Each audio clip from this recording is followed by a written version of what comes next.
Greetings, this is Warrior King, and the time has come for the lions and the lioness to tell their own story.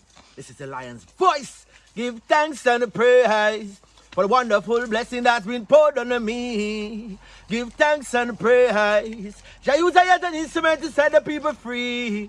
Jah give her the powers to chant. Jah give her the powers to chant. Ras Tafari, the lion's voice. Big up. The fittest of the fittest shall survive. My people, open your eyes. Wake up. Blessed love, this is Queen Omega representing for all lions and lionesses. With the lion's voice, we come to tell our story. Rastafari, live it. Hey, the lion's voice. Rastafari. And it sounds like an unbelievable story because when you tell it here, they immediately say women don't preach. Women, all the denominational churches have restrictions. But I don't know how else to describe it except that it was an independent, Black church, and there was no restrictions. And so, coming into ministry meant that I had to be very responsible at 14 for everything that I did. One, understanding that people were looking at me, but also responsible for delivery of information. And so he really walked me through kind of the basic skills that I still use. That is how to go through to the text, anything that they were using, usually from the Bible, and make the text speak to you, and then bring the text to the world in a new way with a new vision. So that's the basic skills that we still use as professors. It is going to the text and lifting the lecture out of the text. So I was in the church, and the church was my life. The year is 1892, and the land of Ethiopia has been experiencing 4 years of terrible famine and drought. They call it the Kikuken, or the evil days. At least 1/3 of the human population and 90% of the cattle have died. The hyenas have feasted on so many carcasses that they have become overweight and barely able to move. Just when the people could take no more of the evil days, a woman named Wasiro Yeshimabe is giving birth in a place called Erjersa Gora. This is her 9th attempt to bring forth new life. Her previous 8 attempts only resulted in death. Will this child live? Thankfully, a healthy baby boy is born. His first cries are drowned by thunder and lightning flashes across the night sky. The heavens open up and torrential rain starts to fall. Ethiopia's drought is over, and the baby boy is given the name Tafari, meaning one to be feared or respected.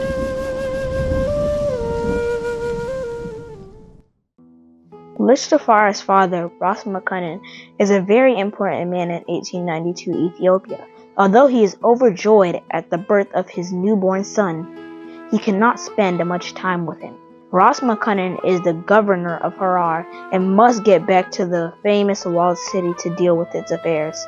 Furthermore, he is the foreign minister of Ethiopia, and having traveled to different places in Europe, he is very aware of the material and military advances they have made and the looming threats they pose to his country. Ras Tafari knows that the majority of Ethiopians have no idea what is coming, and that he has to work that much harder to secure the realm. Lich Tafari would grow up to become the legendary emperor, Haile Selassie I. To understand his journey, we must first understand the Ethiopia that he was inheriting, and what it was like when he was born in 1892.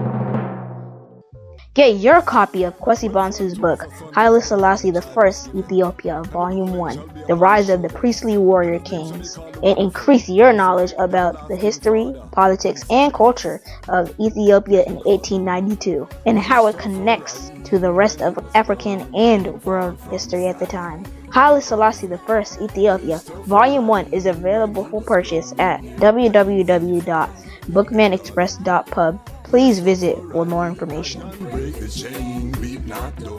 So help I to welcome family, Dr. Asantewaa Oppong Wadie. Apologies. Give thanks. No worries. Yes, I give thanks. What a blessing. What a blessing. I appreciate love this opportunity to share. This is a subject very close to my heart. So give thanks for the opportunity.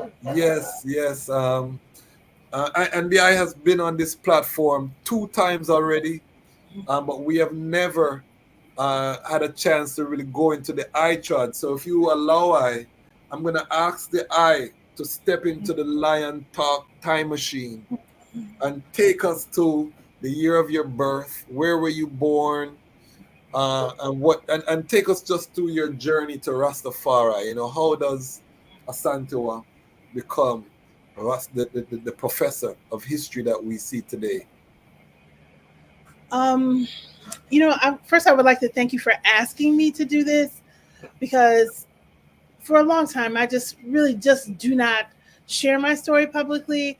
Not for any other reason except not so that my story gets in the way of the story that I need to tell. Okay, And I okay, always felt like the story I needed to tell had more importance. But I think it does help listeners, students, whoever's hearing you, put in context who you are, uh, yes, and the lens you're coming from and your platform, when they know, exactly your steps, how you got here. yes. So quickly, um, I am Asantewaa Oppong Wadie, and my birth name actually differs. My birth name is Offense Smith, actually, Okay, and I was born to Jamaican immigrant parents, okay, who came to Illinois, specifically the city of Chicago, in the late 1960s.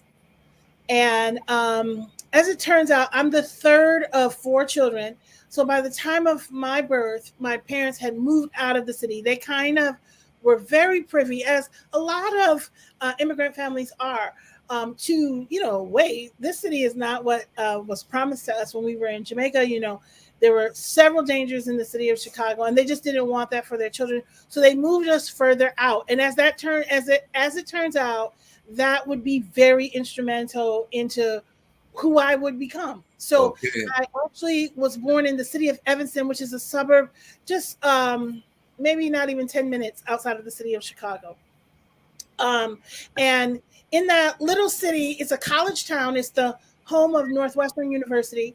Um, it and it has that kind of feel to it in terms of very academic and a place of scholars. So all of those things would impact me, even if I don't always own it.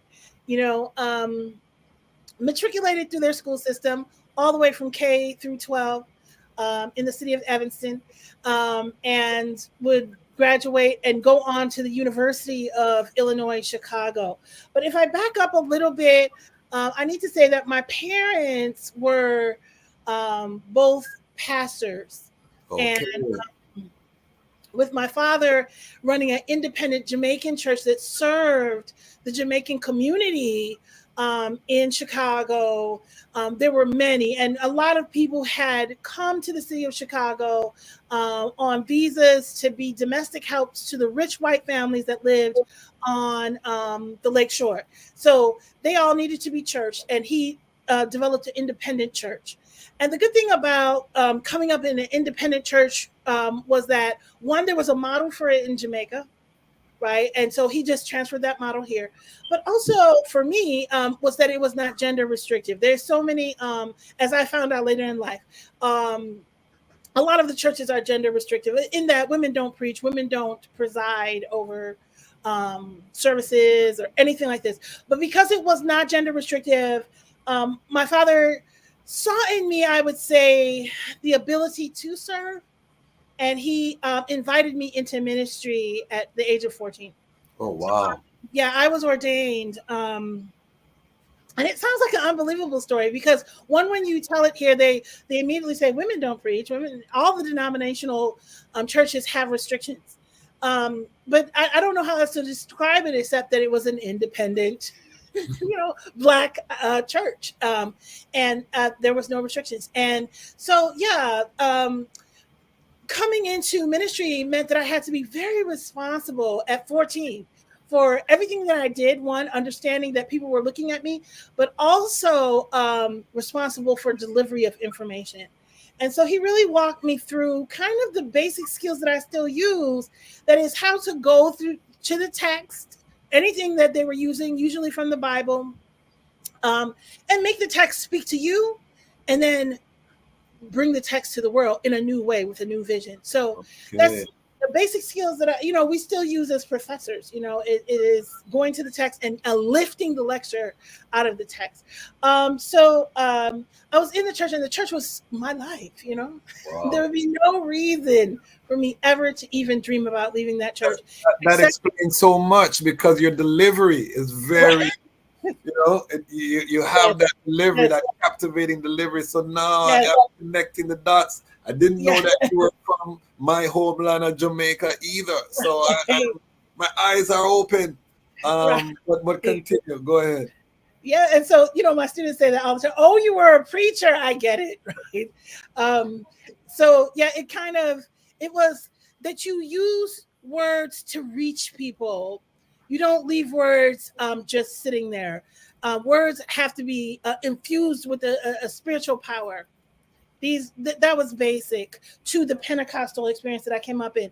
But as I was saying, I was so enmeshed in the church that it would take something as serious as our family coming undone and divorce, all this, to get me to recognize that, whoa, we might not have all the whole truth, because I felt I did. I would probably still feel that way. You know what I'm saying? That I didn't have all the answers. And so by 18, I started looking elsewhere. I had formally left the church, which was very difficult. And I started looking elsewhere. Like, what else is there? Mm-hmm. If the church ain't it, right? Wow. And I ran into so many at the University of Illinois, Chicago, flyers come out, Black concerned students, Black students for a cause. And, eventually I said, I'm going to stop skipping these meetings and just go. Yeah. And I went, and I had a travel buddy who used to travel the train with me. We used to commute together to school.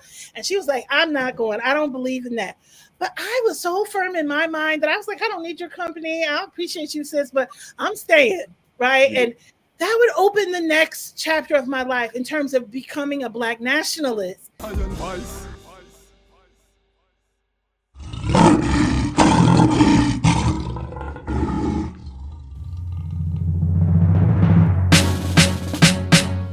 The second beast was given the power to give breath unto the image of the first beast, so that the image could speak, and cause all who refused to worship the image to be killed. It also forced the people, great and small, rich and poor, free and slave, to receive the mark on their right hands and in their forehead. Gone down in the new world order, new world order. Happy work harder, happy pray harder. Babylon them coming with them microchip, and them prison cell, that's new slave ship. New world order, new world order. Happy work harder, happy pray harder. Babylon them coming with them microchip, and them video game, that's new matrix. It's a new world order. Them start bleaching, diverse doctrine, them start preaching. Angels for the stars they reaching, they're falling, never hear the lion calling. New world order, them fight against the poor. Machine and robot that sweep them floor. Machine and robot that run them stores. So them create disease ones without any cure. The new world order, new world order. Happy work harder, happy pray harder. Babylon them coming with them microchip, and them prison cell, that's new slave ship. New world order, new world order. Happy work harder, happy pray harder. Babylon them coming with them microchip, and them video game, that's new matrix. It's a new world order. Them pan cell phone, families don't even talk in their home. Village farmers get murdered by drones. Village mistress get murdered by stones. New world, so you better call Tyrone. Tell him prepare, use the whole earth a war zone. New world, Satan lost for the throne, so we must exit us and leave him alone.